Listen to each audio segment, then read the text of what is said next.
अस्सलाम वालेकुम वरहमतुल्लाह। अल्हम्दुलिल्लाह कल तक हम 4 पारे मुकम्मल कर चुके थे और आज हम 5वां पारा पढ़ेंगे। चौथे पारे के आखिर में सूरह निसा आयत नंबर 23 वो शुरू होती है, इसलिए मैं उसी से पढ़ लूँगा जिसमें महरमों का जिक्र है। तो 5वें पारे की शुरुआत हम चौथे पारे की आखिर आयत से कर लेंगे। छोटी सी आयत है तो उसे साथ में इंक्लूड कर लेंगे। बिस्मिल्लाहिर्रहमानिर्रहीम। तुम पर तुम्हारी माएँ और बेटियाँ और बहनें और फुप्पियाँ और खालाएँ और भतीजियाँ और भांजियाँ और वो माएँ जिन्होंने तुमको दूध पिलाया हो और रज़ाई बहनें और सासें हराम कर दी गई हैं, और जिन औरतों से तुम सोहबत कर चुके हो उनकी लड़कियाँ, और जिन्हें तुम पाला करते हो वो भी तुम पर हराम हैं। हाँ, अगर उनके साथ तुमने सोहबत न की हो तो उनकी लड़कियों के साथ निकाह कर लेने में तुम पर कुछ गुनाह नहीं, और तुम्हारे सगे बेटों की औरतें भी और 2 बहनों का इकट्ठा करना भी हराम है, मगर जो हो चुका सो हो चुका। बेशक अल्लाह बख्शने वाला और रहम वाला है। यहाँ पर अल्लाह ताला उन लोगों का जिक्र कर रहा है जिनसे आप किसी भी सर्कमस्टेंस में या किसी भी कंडीशन में निकाह नहीं कर सकते, और शोहर वाली औरतें भी तुम पर हराम हैं मगर वे जो कैद होकर तुम्हारे कब्ज़े में आ जाएं। यह हुक्म अल्लाह ने तुमको लिख दिया है, और इन महरमात यानी जो हराम कर दी गई हैं उनके अलावा और औरतें तुमको हलाल हैं। इस तरह के माल खर्च करके उनसे निकाह कर लो, बशर्ते कि निकाह से मकसूद पाक दामनी कायम रखनी हो, ना कि शहवत पूरी करनी। ये बात जो मैंने आपको हलाले का जिक्र करता हुआ, एक हलाले का सिस्टम, एक अजीब सी अफवाह उड़ा दी गई इस्लाम को लेके कि हलाला हलाला करके एक निकाह होता है जिसमें ये क्लियर होता है कि इतनी मुद्दत तक निकाह करोगे और उसके बाद मुझे तलाक दे दोगे ताकि मैं दूसरे आदमी से शादी करूँ। तो उसके बारे में अल्लाह ताला ने निकाह की जो कंडीशन बताई है, निकाह की जो क्वालिटी बताई है, उसमें अल्लाह ताला फरमा रहा है कि निकाह का सिंपल सा एक क्राइटेरिया है कि उससे मकसद पाक दामनी कायम रखना हो। तो पाक दामनी कायम रखने का मतलब कि आप एक रिश्ते को, एक पाक रिश्ते को कायम रखने की नीयत से जोड़ रहे हैं, निकाह कर रहे हैं, तो वो निकाह है, वरना वो निकाह नहीं है, ना कि शहवत पूरी करनी हो। तो जिन औरतों से तुम फ़ायदा हासिल करो उनका महर मुकर्रर की जो महर मुकर्रर किया हो अदा कर दो, और अगर मुकर्रर करने के बाद आपस की रजामंदी से महर में कमी बेशी कर लो तो तुम पर कुछ गुनाह नहीं। बेशक अल्लाह सब कुछ जानने वाला और हिकमत वाला है। और जो शख्स तुम में से मोमिन आज़ाद औरतों यानी बीवियों से निकाह करने की कुदरत न रखे तो मोमिन लौंडियों में ही जो तुम्हारे कब्जे में आ गई हो निकाह कर ले, और अल्लाह तुम्हारे ईमान को अच्छी तरह जानता है। तुम आपस में एक दूसरे के हमजिन्स हो तो उन लौंडियों के साथ उनके मालिकों की इजाज़त हासिल करके निकाह कर लो, और दस्तूर के मुताबिक उनका महर भी अदा कर दो, बशर्ते कि पाक दामन हो और न ऐसी की खुल्लम खुल्ला बदकारी करें और न पर्दे की आड़ में दोस्ती रखना चाहें। फिर अगर निकाह में आकर बदकारी कर बैठे तो जो सज़ा आज़ाद औरतों यानी बीवियों के लिए है उनकी आधी सज़ा उनको दो। ये लौंडियों के साथ निकाह करने की इजाज़त उस शख्स को है जिसे गुनाह कर बैठने का डर हो, मगर सब्र करो तो तुम्हारे लिए बहुत अच्छा है, और अल्लाह बख्शने वाला मेहरबान है। अल्लाह चाहता है कि अपनी आयतें तुमसे खोल खोल कर बयान फरमाए और तुमको अगले लोगों के तरीक़े बताए और तुम पर मेहरबानी करे, और अल्लाह जानने वाला और हिकमत वाला है। अब अल्लाह ताला फरमा रहा है कि हम तुम चाहते हैं कि तुम्हें अपनी आयतें खोल खोल कर बयान फरमाएं। अब उन लोगों से पूछिए जो लोग आपसे कहते हैं कि ये कुरान आपके समझने की चीज़ नहीं है, इसमें बहुत मुश्किल आयतें हैं, बहुत ऐसी चीज़ें जो आप समझ नहीं सकते, तो उनसे पूछिए कि फिर ये अल्लाह क्यों कह रहा है। और अल्लाह तो चाहता है कि तुम पर मेहरबानी करे, और जो लोग अपने ख्वाहिशों के पीछे चलते हैं वो चाहते हैं कि तुम सीधे रास्ते से भटक कर दूर जा पड़ो। अल्लाह चाहता है कि तुम पर से बोझ हल्का करे, और इंसान कुदरती तौर पर कमज़ोर पैदा हुआ है। मोमिनो, एक दूसरे का माल ना हक ना खाओ। हाँ, अगर आपस की रजामंदी से तिजारत का लेन देन हो और उनसे माली फ़ायदा हासिल हो जाए तो वे जायज़ है। अब यहाँ पर एक बात समझिए कि आपको आपस की रजामंदी से कोई मुनाफा लेना जायज़ है, बेवकूफ़ बना के या धोखा दे के या हड़प लेना, नाजायज़ तौर पर खा जाना, यह आपके लिए जायज़ नहीं। और अपने आप को हलाक न करो, कुछ शक नहीं कि अल्लाह तुम पर मेहरबान है, और जो सरकशी और जुल्म से ऐसा करेगा हम उसको बहुत जल्द जहन्नम में दाखिल करेंगे, और ये अल्लाह को आसान है। बात बताइए, पूरी ज़िंदगी अल्लाह ताला ने एक बात बता दी, पूरी ज़िंदगी आप अच्छे काम कर रहे हो, आप दीन अपने आप को बहुत बड़ा मुसलमान समझ रहे हो, लेकिन यहाँ पर अल्लाह ताला फरमा रहा है तुमने किसी का माल नाहक खा लिया, तुम दबा के बैठ गए, तो अल्लाह ताला फरमा रहा है कि फिर हम तुम्हें बहुत जल्द जहन्नम में दाखिल करेंगे, और ये अल्लाह को आसान है। अगर तुम बड़े बड़े गुनाहों से जिनसे तुमको मना किया जाता है बचोगे तो हम तुम्हारे छोटे छोटे गुनाह माफ़ कर देंगे और तुम्हें इज्जत के मकानों में दाखिल करेंगे। और जिस चीज़ में अल्लाह ने तुम में से कुछ को कुछ पर फजीलत दी है उसका लालच मत करो। मतलब आप किसी को देखते हैं कि किसी के पास पैसा ज़्यादा है, किसी के पास ताकत ज़्यादा है, कोई ज़्यादा हैंडसम है, कोई ज़्यादा खूबसूरत है, किसी के पास इक़्तिदार ज़्यादा है, तो उससे एक दूसरे में अल्लाह ने किसी को कोई चीज़ ज़्यादा दी है, किसी को कोई चीज़ ज़्यादा दी है, किसी को दौलत ज़्यादा दी है तो किसी को हुस्न ज़्यादा दिया है, तो किसी को ताकत ज़्यादा दी है, तो किसी को दिमाग ज़्यादा दिया है। तो आपस में कुछ को कुछ पर जो फजीलत है उसका लालच मत करो। मर्दों को उन कामों का सवाब है जो उन्होंने किए, औरतों को उन कामों का सवाब है जो उन्होंने किए, और अल्लाह से उसका फजल व करम मांगते रहो।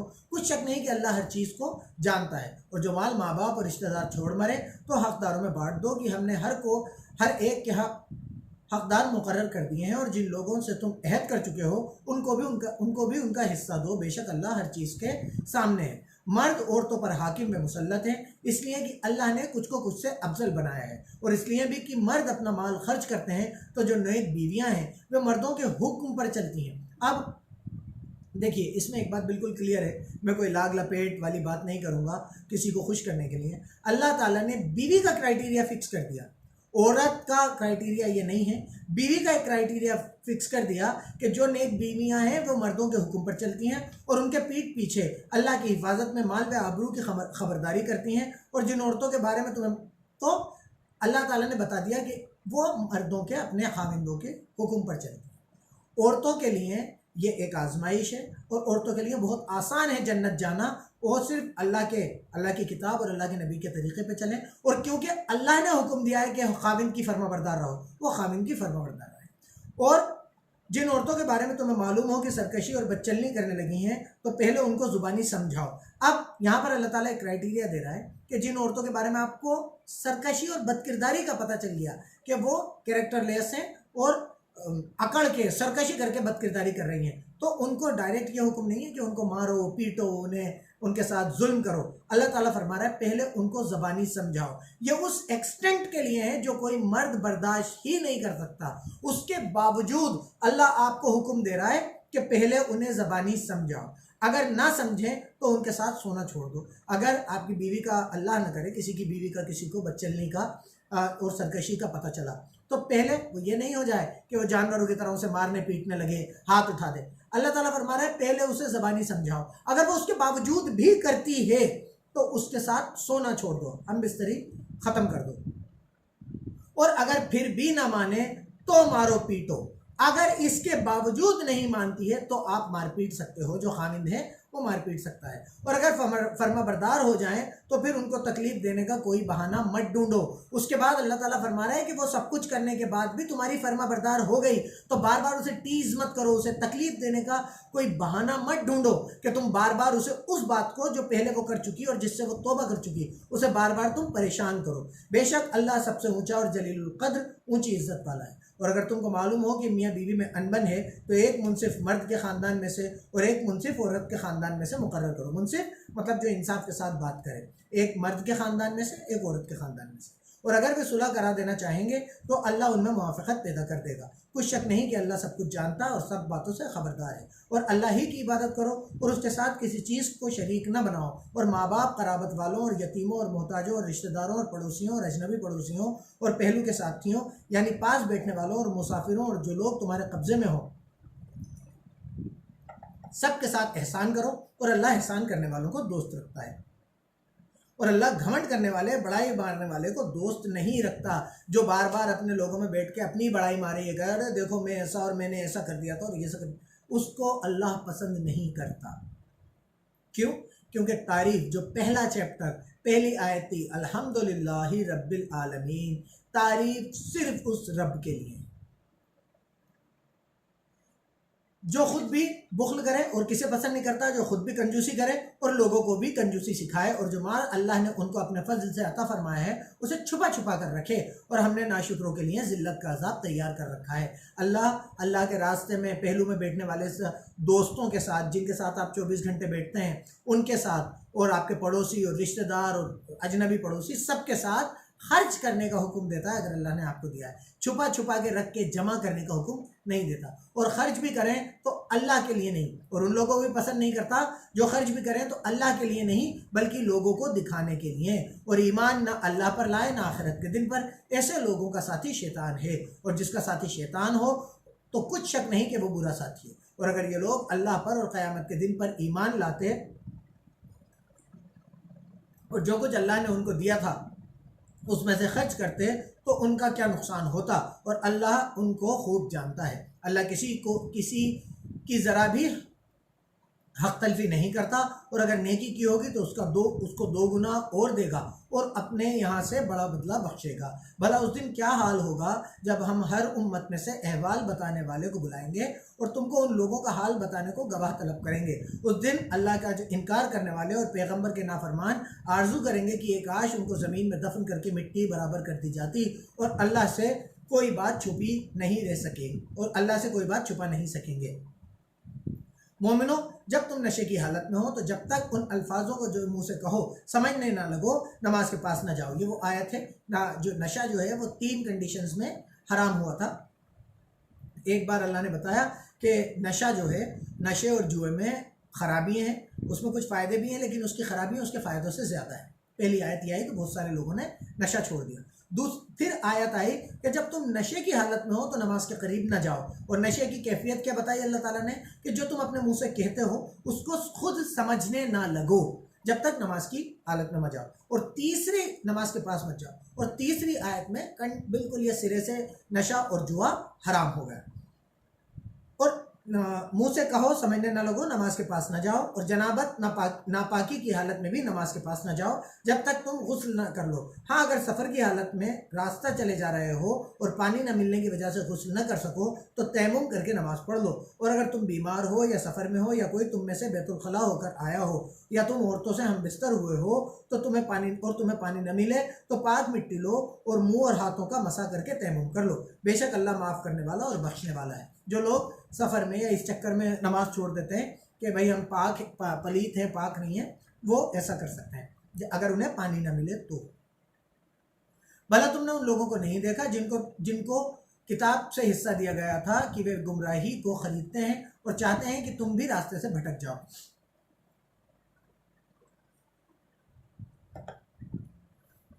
और अल्लाह तुम्हारे दुश्मनों को खूब जानता है और अल्लाह ही काफ़ी कारसाज और काफ़ी मददगार है। और ये जो यहूदी हैं उनमें कुछ लोग ऐसे भी हैं कि कलिमात को उनकी जगह से बदल देते हैं और कहते हैं कि हमने सुन लिया और नहीं माना। और सुनिए ना सुनवाए जाओ और ज़बान को मरोड़ मरोड़ कर दीन में तान की राह से तुमसे बातचीत करते वक्त राइना कहते हैं। और अगर ये यूँ कहते कि हमने सुन लिया और मान लिया और सिर्फ इस्मा और राइना की जगह उन्जुरना कहते तो उनके हक़ में बेहतर होता तो और बात भी बहुत दुरुस्त होती। लेकिन अल्लाह ने उनके कुफ्र की वजह से उन पर लानत कर रखी है तो ये कुछ थोड़े ही ईमान लाते हैं। एक किताब वालों, इसके पहले कि हम लोगों के मुँहों को बिगाड़ कर उनकी पीठ की तरफ फेर दें या उन पर इस तरह लानत न करें जिस तरह हफ्ते वालों पर की थी हमारी नाजिल हुई किताब पर जो तुम्हारी किताब की भी तस्दीक करती है, ईमान ले आओ। हफ्ते वालों को अल्लाह ने बंदर बना दिया था, जो पहला किस्सा मैं आपको बता चुका हूँ। ईमान ले आओ और अल्लाह ने जो हुक्म फरमाया है उसको समझ लो। हो चुका। अल्लाह उस गुनाह को नहीं बख्शेगा कि किसी को उसका शरीक बनाया जाए और उसके सिवा जिस गुनाह को चाहेगा माफ़ कर देगा। और जिसने अल्लाह का शरीक मुकर्रर किया उसने बड़ा बहतान बांधा। क्या तुमने उन लोगों को नहीं देखा जो अपने को पाकीज़ा कहते हैं? नहीं, बल्कि अल्लाह ही जिसको चाहता है पाकीज़ा करता है और उन पर धागे बराबर भी जुल्म नहीं होगा। देखो ये अल्लाह पर कैसा झूठ बांधते हैं और खुला गुनाह, और यही खुला गुनाह काफ़ी है। भला तुमने उन लोगों को नहीं देखा जिनको किताब में हिस्सा दिया गया है और बुतों और शैतानों को मानते हैं और अल्लाह के इनकार करने वालों के बारे में कहते हैं कि ये लोग मोमिनों के मुकाबले में सीधे रास्ते पर हैं। यही लोग हैं जिन पर अल्लाह ने लानत की है और जिस पर अल्लाह लानत करे तो तुम उसका किसी को मददगार ना पाओगे। क्या उनके पास बादशाही का कुछ हिस्सा है कि तो लोगों को तिल बराबर भी न देंगे? या जो अल्लाह ने लोगों को अपने फजल से दे रखा है उस पर जलते हैं? तो हमने इब्राहिम के ख़ानदान को किताब और दानाई अता फरमाई थी और बड़ी सल्तनत हुकूमत भी बख्शी थी। फिर लोगों में से किसी ने तो उस किताब को माना और कोई उससे रुका और हटा रहा, तो उन ना मानने वालों के जलने को दोज़ख की जलती हुई आग काफ़ी है। जिन लोगों ने हमारी आयतों से कुफ्र किया, मतलब अल्लाह की आयतों को ना माना, उससे इनकार किया, उनको हम जल्द आग में दाखिल करेंगे और उनकी खालें गल और जल जाएंगी तो हम और खालें बदल देंगे ताकि हमेशा हमेशा का मज़ा चखते रहें, अजाब का मज़ा चखते रहें। बेशक अल्लाह गालिब हिकमत वाला है। यहाँ पर एक बात समझने वाली है कि ये किताब 1400 साल पहले लिखी गई। अब इस किताब में अल्लाह ताला फरमा रहा है कि जब उनकी खालें गल जाएंगी तो हम उन्हें और खालें अता फरमाएंगे ताकि हमेशा हमेशा अजाब का मज़ा चखते रहें। तो एक बात ये सोचने वाली बात है कि अल्लाह ने सिर्फ यही क्यों कहा कि खालें अता फरमाएंगे, जबकि खाल जलने के बाद हमें लगे कि गोश्त जलेगा तो और ज़्यादा तकलीफ होगी, हड्डी जलेगी तो और ज़्यादा, ऐसा क्यों कहा अल्लाह? इसका जवाब 1400 साल बाद साइंस ने हमें दिया। साइंटिफिक रिसर्चेस बताती हैं कि हमारी जो खाल होती है, ये जो स्किन होती है, इसमें पेन डिटेक्टर्स होते हैं। हमें दर्द का एहसास ये खाल ही कराती है। अब बताइए 1400 साल पहले ये बात कौन कह सकता था? ये इंसान नहीं कह सकता था, ये वही ज़ात कह सकती थी जिसने इंसान को बनाया है। अल्लाह ने ऐसी बहुत सारी चीज़ें बताई हैं जिनको अगर आप समझ लें, एक आयत को भी समझ लें तो ईमान ले आए। और जो लोग ईमान लाए और नेक अमल करते रहे उनको हम बहिश्तों में दाखिल करेंगे जिनके नीचे नहरें बह रही हैं, वे उनमें हमेशा हमेशा रहेंगे। वहाँ उनके लिए पाक बीवियाँ हैं और उनको हम घने साए में दाखिल करेंगे।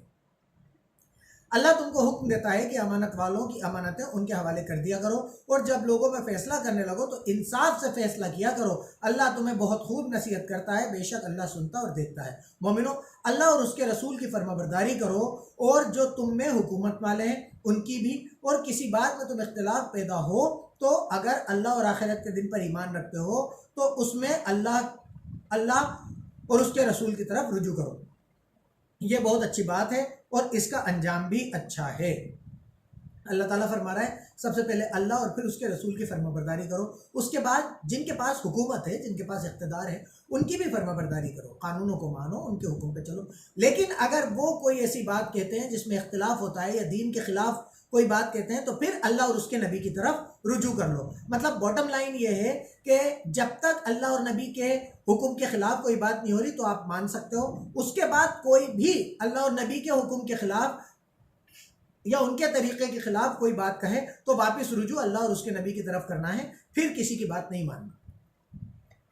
ये बहुत अच्छी बात है और इसका अंजाम भी अच्छा है। क्या तुमने उन लोगों को नहीं देखा जो दावा तो ये करते हैं कि जो किताब तुम पर नाजिल हुई और जो किताबें तुमसे पहले नाजिल हुई हैं उन सब पर ईमान रखते हैं और चाहते ये हैं कि अपना मुकदमा एक सरजज के पास ले जाकर फैसला कराएं, हालांकि उनको हुक्म दिया गया था कि उससे एतकाद न रख, और शैतान तो ये चाहता है कि उनको बहकाकर रास्ते से दूर डाल दे। और जब उनसे कहा जाता है कि जो हुक्म अल्लाह ने नाजिल फरमाया है उसी की तरफ रुजू करो और पैगंबर की तरफ आओ, तो तुम मुनाफिकों को देखते हो कि तुमसे एराज करते और रुक जाते हैं। तो कैसी शर्म की बात है कि जब उनके अमाल की शामत में उन पर कोई मुसीबत वाक़ होती है तो तुम्हारे पास भागे आते हैं और कसमें खाते हैं कि वल्लाह हमारा मकसद तो भलाई और मुआफ़क़त था। न उन लोगों के दिलों में जो जो कुछ है अल्लाह उसको खूब जानता है। तुम उनकी बातों का कुछ ख्याल न करो और उन्हें नसीहत करो और उनसे ऐसी बातें कहो जो उनके दिलों पर असर कर जाएं। और हमने जो पैगंबर भेजे हैं इसलिए भेजे हैं कि अल्लाह के फरमान के मुताबिक उसका हुक्म माना जाए। और ये लोग जब अपने हक़ में जुल्म कर बैठते हैं, अगर तुम्हारे पास आते और अल्लाह से बख्शिश मांगते, और ये लोग जब और अल्लाह से बख्शिश मांगते और अल्लाह के रसूल भी उनके लिए बख्शिश तलब करते तो अल्लाह को माफ़ करने वाला और मेहरबान पाते। तुम्हारे परवरदिगार की कसम, ये लोग जब तक अपने झगड़ों में तुम्हें मुनसिफ न बनाए और जो फैसला तुम कर दो उससे अपने दिल में तंग ना हो बल्कि उसको खुशी के साथ मान लें, तब तक मोमिन नहीं होंगे। अब आप एक सीधी सी बात समझ लीजिए, इस आयत के साथ एक वाक़या सुनाना बहुत ज़्यादा ज़रूरी है। एक यहूदी और एक मुसलमान में एक ज़मीन के टुकड़े को लेके एक मुकदमा हो गया, उन दोनों में डिस्प्यूट हो गया। तो वो हज़रत उमर रज़ियल्लाहु अन्हु के पास गए और कहा, ए उमर, हमारे बीच में ये मामला है और इसमें हमारा फ़ैसला कर दीजिए। हज़रत उमर ने पूरी बात सुनी। पूरी बात सुन के उन्हें महसूस हुआ कि यहूदी अपनी जगह सही है, मुसलमान गलत है। तो हज़रत उमर ने उस यहूदी के हक़ में फ़ैसला कर दिया। वो दोनों बाहर निकले और यहूदी ने कहा ठीक है, फ़ैसला हो गया। तो मुसलमान जो था, नहीं और इसमें एक छोटी सी मिस्टेक हो गई। ये यहूदी और मुसलमान का ज़मीन का डिस्प्यूट था उसमें वो यहूदी और मुसलमान अल्लाह के नबी के पास गए और अल्लाह के नबी के पास जाके उन दोनों ने अपना डिस्प्यूट बताया। तो अल्लाह के नबी ने बात सुन के, क्योंकि इंसाफ का हुक्म है और सही सही फैसला करने का हुक्म है, तो अल्लाह के नबी ने दोनों की बात सुन के यहूदी के हक में फैसला कर दिया।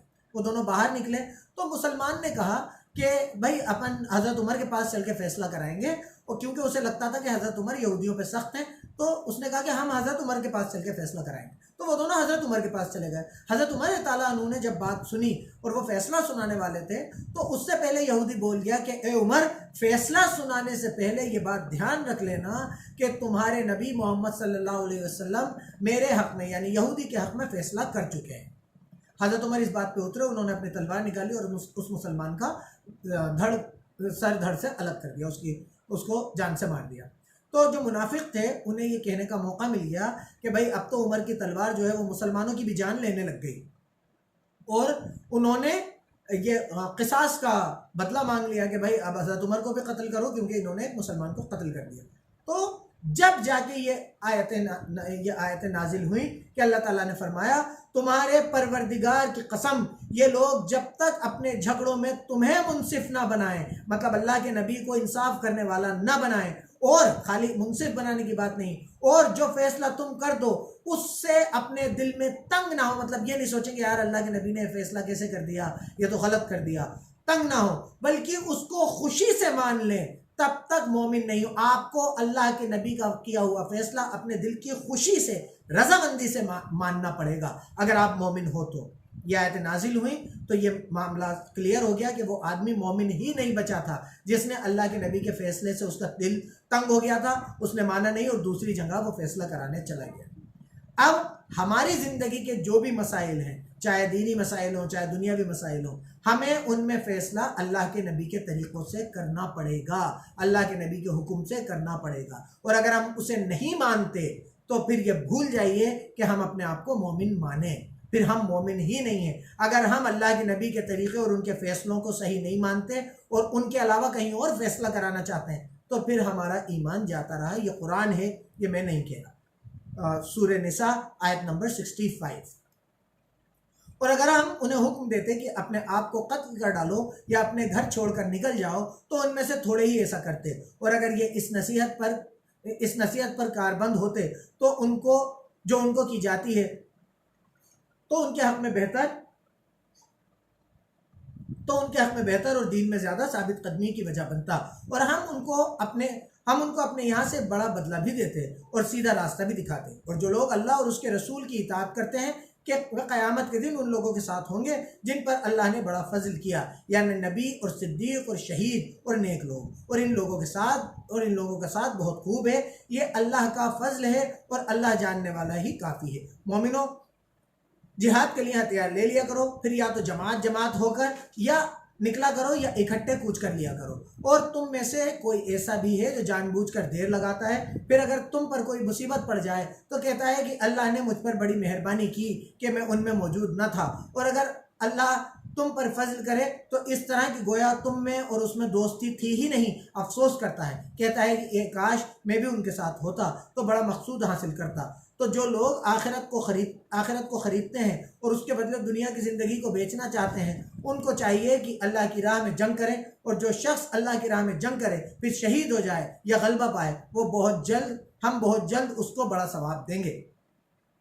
और तुमको क्या हुआ है कि अल्लाह की राह में और उन बेबस मर्दों और औरतों और बच्चों के लिए नहीं लड़ते जो दुआएं किया करते हैं कि ये परवरदिगार हमको इस शहर से जिसके रहने वाले जालिम निकाल कर कहीं और ले जा, और अपनी तरफ से किसी को हमारा हामी बना और अपनी ही तरफ से किसी को हमारा मददगार मुकर्रर फरमा। तो जिन लोगों पर जुल्म हो रहा है, औरतों, मर्दों और बच्चों पर, उनके लिए आपको आवाज़ उठाना ज़रूरी है, उनके लिए आपको जद्दोजहद करना ज़रूरी है।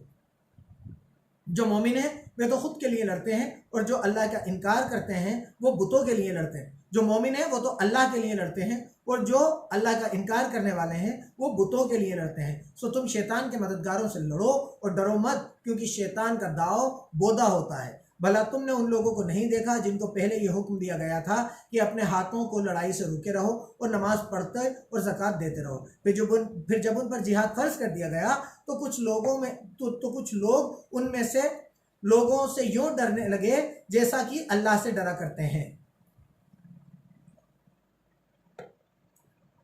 बल्कि उससे भी ज्यादा, और बड़बड़ाने लगे कि ए अल्लाह, तूने हम पर जिहाद को क्यों फर्ज कर दिया, थोड़ी मुद्दत और हमें क्यों मोहलत न दी। ए पैगंबर, उनसे कह दो दुनिया का फ़ायदा बहुत थोड़ा है और बहुत अच्छी चीज़ तो परहेजगारों के लिए आखिरत की निजात है, और तुम पर धागे बराबर भी जुल्म नहीं किया जाएगा।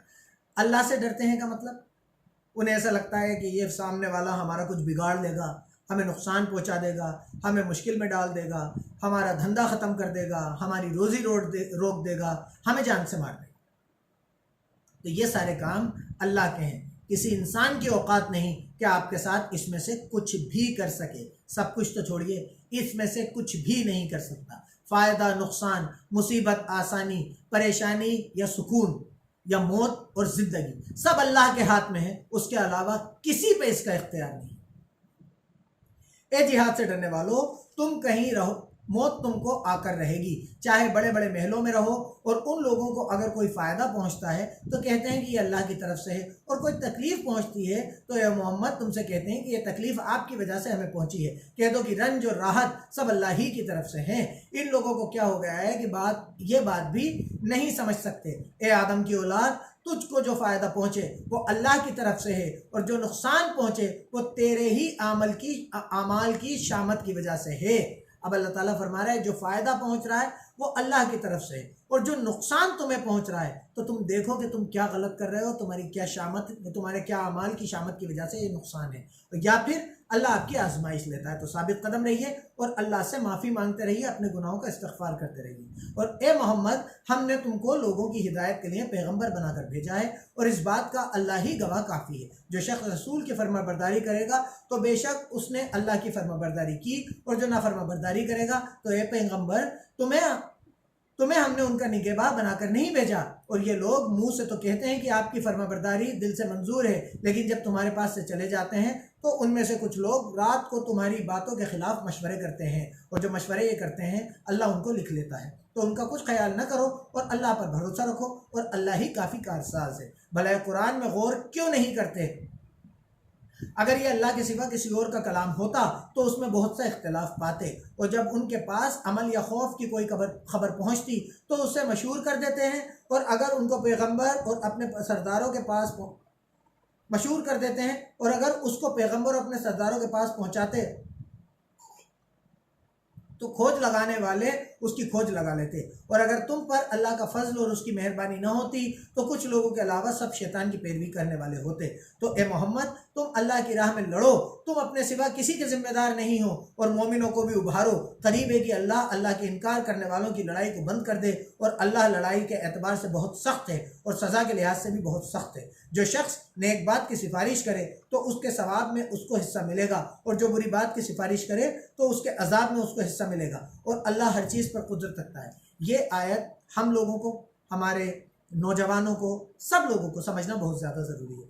अल्लाह ताला फरमा रहा है सूरह निसा आयत नंबर 85, जो किसी नेक काम की सिफारिश करेगा उसे उसमें हिस्सा मिलेगा, और जो किसी बुरे काम की सिफारिश करेगा उसे उसमें हिस्सा मिलेगा। सिफारिश मतलब आप उसे सपोर्ट करेंगे, आप उसके होने में अपना कंट्रीब्यूट करेंगे, आप अपना कंट्रीब्यूशन देंगे, आप उसके होने में कहीं ना कहीं एक फैक्टर होंगे। तो ऐसे काम की सिफारिश, अच्छा होगा तो उसका सवाब मिलेगा जब तक वो चलेगा, बुरा होगा तो उसका अजाब मिलेगा। अब हमारे जो यूथ हैं वो अपनी दोस्ती के चक्कर में बहुत गलत कामों में एक दूसरे का साथ देते हैं। जो सबसे बड़ा ट्रेंड है वो लड़का लड़की मिलते हैं, कोई किसी के कहीं किसी चीज़ में सपोर्ट करता है, कोई गाड़ी देता है, कोई रूम की चाबी देता है। हर इंसान इन कामों में फिजूल में अपनी गर्दन फंसाता है, और आप अगर किसी बुरे काम में कहीं पर भी आपका एफर्ट्स होंगे, आपका सपोर्ट होगा, आपकी सिफारिश होगी, तो जब तक वो बुरा काम चलेगा तब तक आप उसके सवाब या अजाब के मुस्तहिक होंगे। तो किसी भी काम में जो अपना कंट्रीब्यूशन है, सिफारिश है, वो बहुत सोच समझ कर करा करें। आपका दोस्त क़यामत के दिन आपका बोझ उठाने नहीं आएगा, आपके भाई, आपके रिश्तेदार आपके अमाल का बोझ उठाने नहीं आएंगे।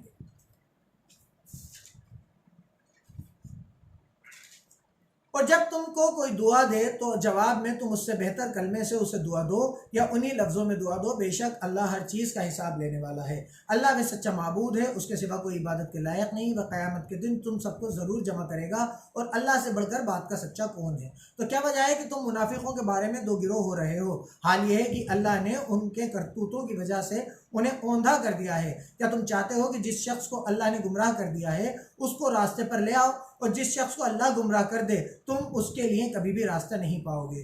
तो वे तो यही चाहते हैं कि जिस तरह वे खुद अल्लाह का इनकार करने वाले हैं उसी तरह तुम भी अल्लाह का इनकार करने वाले होकर सब बराबर हो जाओ। तो जब तक वे अल्लाह की राह में वतन न छोड़ जाएं उनमें से किसी को दोस्त न बनाना, और अगर वतन छोड़ने को कबूल न करें तो उनको पकड़ लो और जहां पाओ कत्ल कर दो, और उनमें से किसी को अपना साथी और मददगार न बनाओ। ये आयतें उस वक्त की हैं जब मुसलमानों और मक्का के लोगों में जंग चल रही थी। तो जैसा वो इनके साथ कर रहे थे वैसा ही हुक्म अल्लाह ने दिया कि जहां तुम अपने दुश्मनों को जिनसे तुम्हारी जंग चल रही है उनके साथ उनको पाओ, उन्हें कत्ल कर दो। मगर जो लोग ऐसे लोग हैं, ऐसे लोगों से जा मिलें जिनमें और तुम में सुलह का अहद हो, या इस हाल में कि उनके दिल तुम्हारे साथ या अपनी कौम के साथ लड़ने से रुक गए हों, तुम्हारे पास आ जाएं तो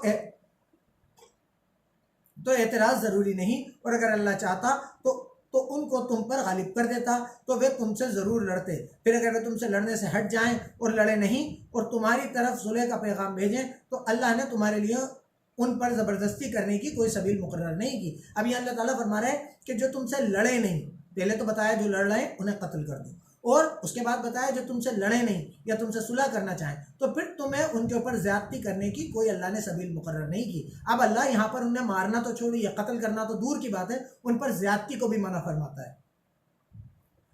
तुम कुछ और लोग ऐसे भी पाओगे जो ये चाहते हैं कि तुम भी अमन में रहें, तुम भी अमन में रहो और अपनी कौम से भी अमन में रहें, लेकिन जब फितना पैदा करने के लिए बुलाए जाएं तो उसमें औंधे मुँह गिर पड़े। तो ऐसे लोग अगर तुमसे लड़ने से किनारा पकड़ें और ना तुम्हारी तरफ सुलह का पैगाम भेजें और ना अपने हाथों को रोकें तो उनको पकड़ लो और जहां पाओ कत्ल कर दो। उन लोगों के मुकाबले में हमने तुम्हारे लिए खुली सनद मुकर्रर कर दी है, और किसी मोमिन को मुनासिब नहीं कि मोमिन को मार डाले, मगर भूल कर अगर किसी ने ऐसा किया और जो भूल कर भी मोमिन को मार डाले तो एक मुसलमान गुलाम आज़ाद कर दे और दूसरे मकतूल के वारिसों को खून बहा दे। हाँ, अगर वे माफ़ कर दें तो उनको इख्तियार है।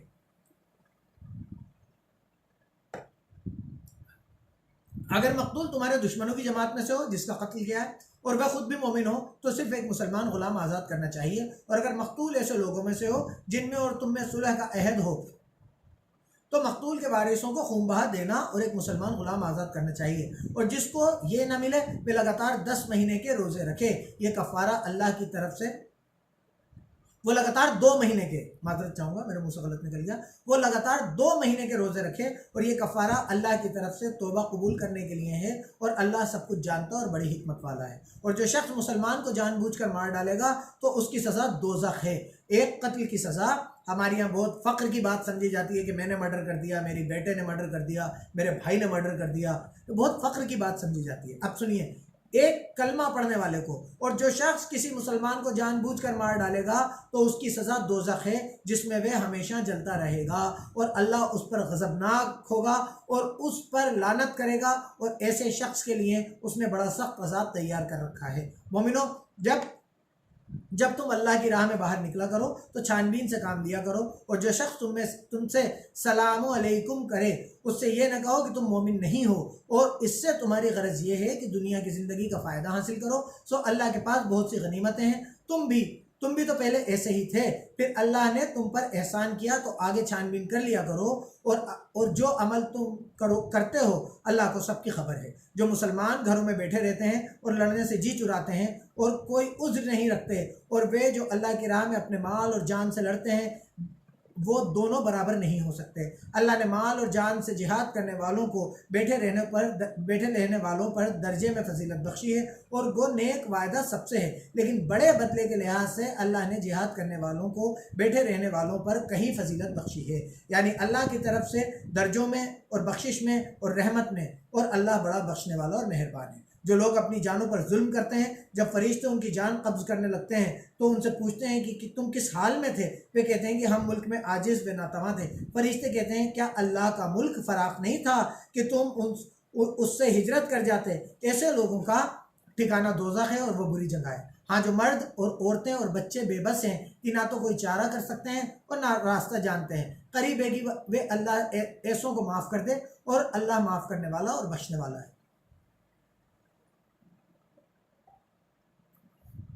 और जो शख्स अल्लाह की राह में घर बार छोड़ जाए वह ज़मीन में बहुत सी जगह और फैलाव पाएगा। और जो शख्स अल्लाह और उसके रसूल की तरफ हिजरत करके घर से निकल जाए फिर उसको मौत आ पकड़े तो उसका सवाब अल्लाह के ज़िम्मे हो चुका, और अल्लाह बख्शने वाला मेहरबान है। और जब तुम सफ़र को जाओ तो तुम पर कुछ गुनाह नहीं कि नमाज को कम करके पढ़ो, बशर्ते कि तुमको डर हो कि अल्लाह का इनकार करने वाले लोग तुमको इज़्ज़ा और तकलीफ़ देंगे। बेशक अल्लाह के इनकार करने वाले तुम्हारे खुले दुश्मन हैं। अब ये आयत है जहाँ पर सफ़र में डर के एतबार से नमाज कम थी, लेकिन बाद में जो नमाज है वो सफ़र में आदी हो गई थी, कसर ही हो गई थी, चाहे डर हो चाहे नहीं हो। और ये पैगंबर, जब तुम उन मुजाहिदों के लश्कर में हो और उनको नमाज पढ़ाने लगो तो चाहिए कि एक जमात तुम्हारे साथ हथियारों से लेस होकर खड़ी रहे, जब वे सजदा कर चुके तो परे हो जाए। फिर दूसरी जमात जिसने नमाज नहीं पढ़ी हो उसकी जगह आए और होशियार और हथियारों से लेस होकर तुम्हारे साथ नमाज अदा करे। अल्लाह के इनकार करने वाले इस घात में है कि तुम ज़रा अपने हथियारों और सामानों से गाफिल हो जाओ तो तुम पर एक बारगी हमला कर दें। अगर तुम बारिश की वजह से तकलीफ में हो या बीमार हो तो तुम पर कुछ गुनाह नहीं कि हथियार उतार रखो, मगर होशियार ज़रूर रहना। अल्लाह ने अल्लाह के इनकार करने वालों के लिए ज़िल्लत का अज़ाब तैयार कर रखा है। अब आप बताइए, अल्लाह ताला फरमा रहा है, आप अगर जंग में हो तो एक जमात नमाज पढ़े और दूसरी जमात उनकी हिफाजत करे। ये जंग के हालात हैं, इसमें भी आपको नमाज की छूट नहीं है। अब मुझे बताइए कि जो लोग घरों में हैं, बाज़ारों में हैं, अपने धंधे रोज़गार में लगे हुए हैं और उन्हें नमाजों की परवाह नहीं है, तो वो अल्लाह को क्या मुंह दिखाएंगे? कैसे कहेंगे कि जंग में लड़ने वाले सहाबी, उनसे अल्लाह ताला फरमा रहा है कि जंग में भी नमाज मत छोड़ो, और हम अपने घरों में और आराम गाहों में और धंधों में और रोज़गारों में नमाजें छोड़ते फिर रहे हैं, हमें परवाह नहीं है इस चीज़ की। फिर जब तुम नमाज पूरी कर चुको तो खड़े और बैठे और लेटे हर हालत में अल्लाह को याद करो। फिर जब डर जाता रहे तो उस तरह से नमाज पढ़ो जिस तरह अमन की हालत में पढ़ते हो। बेशक नमाज को मोमिनों पर मुकर्रर वक्तों में अदा करना फ़र्ज़ है। यहाँ पर अल्लाह ताला फरमा रहा है, बेशक नमाज का मोमिनों पर मुकर्रर वक्तों में अदा करना फ़र्ज़ है, और अल्लाह का इनकार करने वालों का पीछा करने में सुस्ती ना करना। अगर तुम बेआराम होते हो तो जिस तरह तुम बेआराम होते हो उसी तरह वो भी बेआराम होते हैं, और तुम अल्लाह से ऐसी उम्मीदें रखते हो जो वे नहीं रख सकते, और अल्लाह सब कुछ जानता और बड़ी हिकमत वाला है।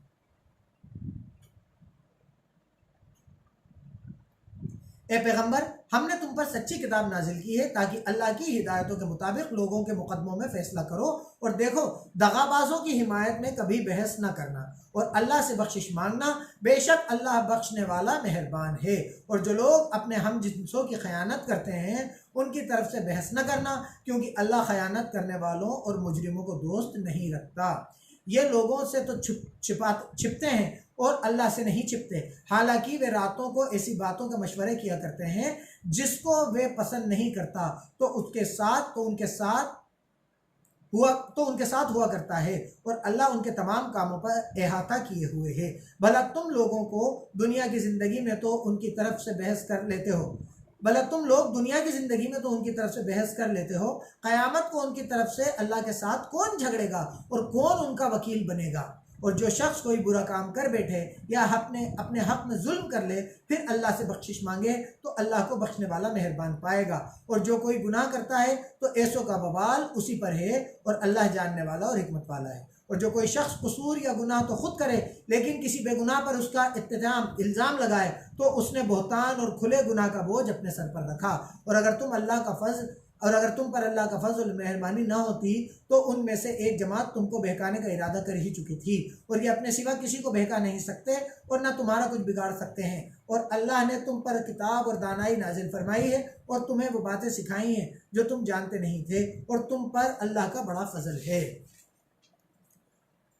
उन लोगों के बहुत से मशवरे अच्छे नहीं, हाँ उस शख्स का मशवरा अच्छा हो सकता है जो खैरात या नेक बात या लोगों में सुलह करने को कहे और ऐसे काम अल्लाह की खुशनुदी हासिल करने के लिए करेगा तो हम उसको बड़ा सवाब देंगे। और जो शख्स सीधा रास्ता मालूम होने के बाद पैगंबर की मुखालिफत करे और मोमिनों के रास्ते के सिवा और रास्ते पर चले तो जिधर वो चलता है हम उसे उधर ही चलने देंगे और क़यामत के दिन जहन्नम में दाखिल करेंगे और वो बुरी जगह है। अल्लाह उस गुनाह को नहीं बख्शेगा कि किसी को उसका शरीक बनाया जाए और इसके सिवा और गुनाह जिसको चाहेगा बख्श देगा। और जिसने अल्लाह के साथ शरीक बनाया वे रास्ते से दूर जा पड़ा। ये जो अल्लाह के सिवा पूजा करते हैं और औरतों ही की और पुकारते हैं तो शैतान सरकश ही को, जिस पर अल्लाह ने लानत की, जो अल्लाह से कहने लगा कि मैं तेरे बंदों से गैरुल्लाह की नजर दिलवाकर माल का एक मुकर्रर हिस्सा ले लिया करूंगा और उनको गुमराह करता और उम्मीदें दिलाता रहूंगा और ये सिखाता रहूंगा कि जानवरों के कान चीरते रहें और ये भी कहता रहूंगा कि अल्लाह की बनाई हुई सूरतों को बदलते रहें। और जिस शख्स ने अल्लाह को छोड़कर शैतान को दोस्त बनाया वे खुले नुकसान में पड़ गया। वह उनको वायदा देता है और उम्मीदें दिलाता है और जो कुछ शैतान उन्हें वायदा देता है वह धोखा ही धोखा है। ऐसे लोगों का ठिकाना जहन्नम है और वे वहाँ से मुखलिसी नहीं पा सकेंगे। और जो लोग ईमान लाए और नेक काम करते रहे उनको हम बहिश्तों में दाखिल करेंगे जिनके नीचे नहरें जारी हैं, हमेशा हमेशा उनमें रहेंगे। ये अल्लाह का सच्चा वायदा है और अल्लाह से ज़्यादा बात का सच्चा कौन हो सकता है। निजात ना तो तुम्हारी आरजुओं पर है और ना अहले किताब की आरजुओं पर। जो शख्स बुरे अमल करेगा उसे उसी की तरह का बदला दिया जाएगा और वह अल्लाह के सिवा न किसी को हिमायती पाएगा और ना मददगार। और जो नेक काम करेगा, मर्द हो या औरत, और वो ईमान वाला भी होगा, तो ऐसे लोग जन्नत में दाखिल होंगे और उनका तिल बराबर भी हक न मारा जाएगा। और उस शख्स से किसका दीन अच्छा हो सकता है जिसने अल्लाह के हुक्म को कबूल किया और वह भले काम करने वाला भी है और इब्राहिम के दीन की पैरवी करने वाला भी है। जो यकसू मुसलमान थे और अल्लाह ने इब्राहिम को अपना दोस्त बनाया था। और आसमान और ज़मीन में जो कुछ है सब अल्लाह ही का है और अल्लाह हर चीज़ पर अहाता किए हुए है।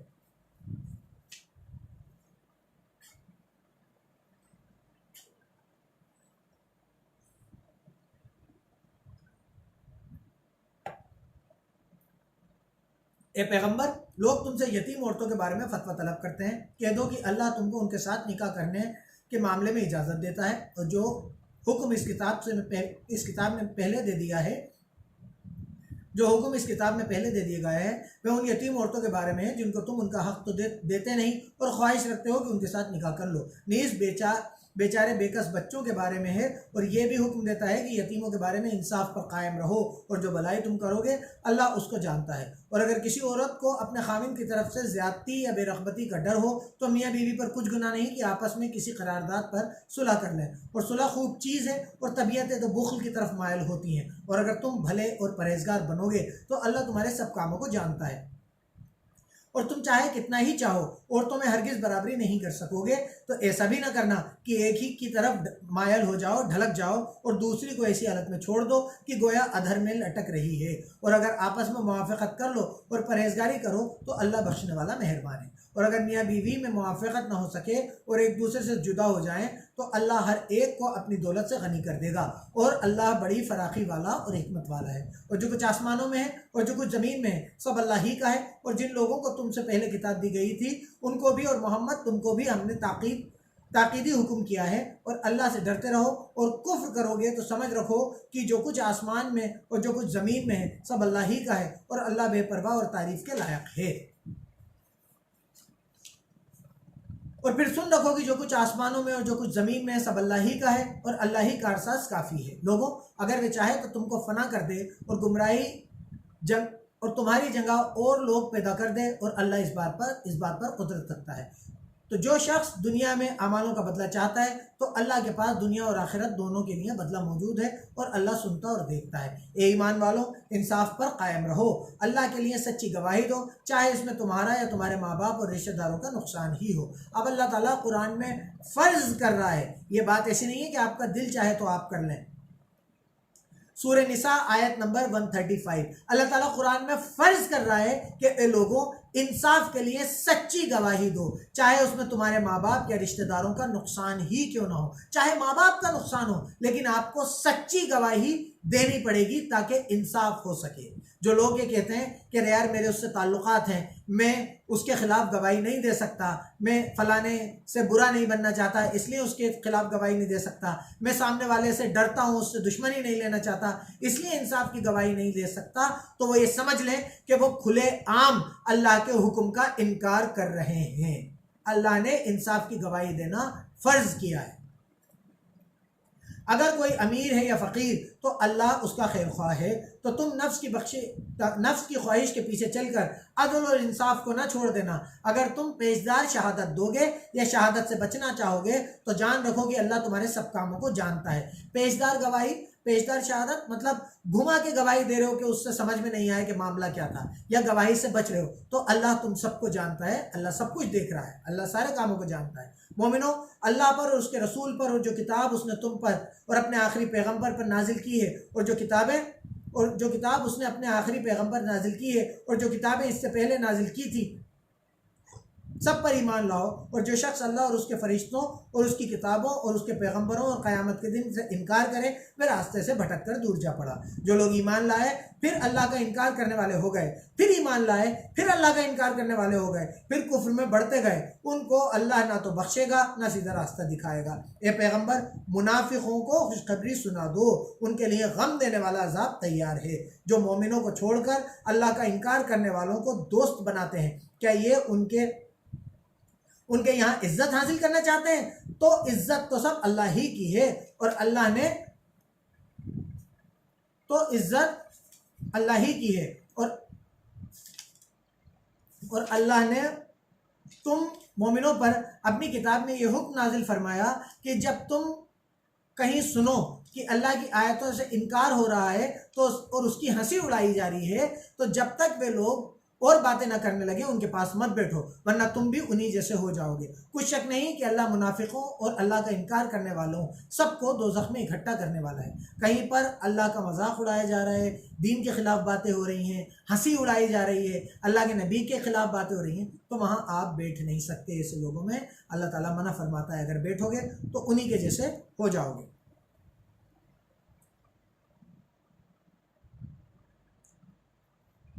जो तुमको देखते रहते हैं, दोज़ख में इकट्ठा करने वाला है, जो तुमको देखते रहते हैं, अगर अल्लाह की तरफ से तुमको फतह मिले तो कहते हैं कि क्या हम तुम्हारे साथ न थे, और अगर अल्लाह का इनकार करने वालों को फतह नसीब हो तो उनसे कहते हैं कि क्या हम तुम पर गालिब नहीं थे और तुमको मुसलमानों के हाथ से बचाया नहीं। तो अल्लाह तुम में क़यामत के दिन फैसला कर देगा, और अल्लाह के इनकार करने वालों को मोमिनों पर हरगिज़ गलबा नहीं देगा। मुनाफिक इन चालों से अपने नज़दीक अल्लाह को धोखा देते हैं, यह उसको क्या धोखा देंगे, वही उनको धोखे में डालने वाला है। और जब ये नमाज को खड़े होते हैं तो सुस्त और काहिल होकर सिर्फ लोगों के दिखाने को, और अल्लाह की याद ही नहीं करते मगर बहुत कम। बीच में पड़े लटक रहे हैं, न उनकी तरफ होते हैं न इनकी तरफ, और जिसको अल्लाह भटकाए तो तुम उसके लिए कभी भी रास्ता न पाओगे। अहले ईमान, मोमिनों के सिवा अल्लाह का इनकार करने वालों को अपना राजदार और करीबी न बनाओ। क्या तुम चाहते हो अपना